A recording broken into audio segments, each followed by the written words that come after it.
बिस्मिल्लाहिर्रहमानिर्रहीम। अस्सलामुअलैकुम। आप देख रहे हैं यूट्यूब चैनल आम सी बातें।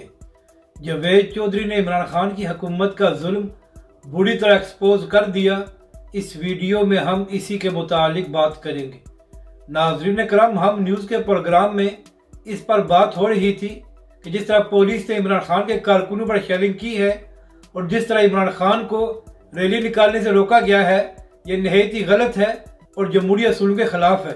तो इसी पर बात करते हुए सीनियर सहाफ़ी और एंकर पर्सन जावेद चौधरी साहब ने कहा कि जब इमरान खान की हुकूमत में तहरीक लब्बैक पाकिस्तान बाहर आई थी तो उस वक्त इमरान खान की हुकूमत में तहरीक लब्बैक के कारकुनों पर भी बदतरीन शेलिंग की गई थी।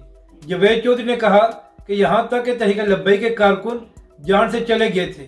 तो इसके बाद जावेद चौधरी ने इमरान खान और पीटीआई की सियासत को एक्सपोज करते हुए कहा कि अगर इमरान खान के कारकुनों पर शेलिंग करना गलत है तो फिर जो कुछ इमरान खान की हुकूमत में तहरीक लब्बैक पाकिस्तान के साथ किया गया था वो किस तरह ठीक है।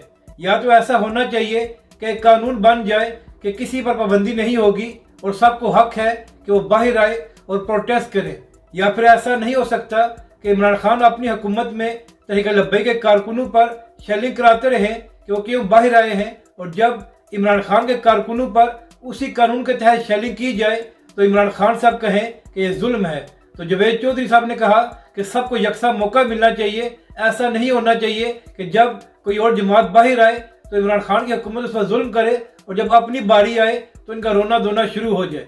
तो नाजरीन कराम, अब बड़े बड़े सहाफ़ी भी ये बात कहना शुरू हो गए हैं कि अगर इमरान खान के कारकुनों पर शेलिंग करना गलत है तो फिर जो कुछ तहरीक लब्बैक पाकिस्तान के साथ इमरान खान की हुकूमत में किया गया था वो कैसे ठीक था, और उस वक्त बड़े बड़े सहाफ़ी और पाकिस्तानी मीडिया क्यों खामोश था। अपनी राय का ज़रूर इज़हार करें कि आपको ये वीडियो कैसी लगी और हमारे इस चैनल को भी सब्सक्राइब करें।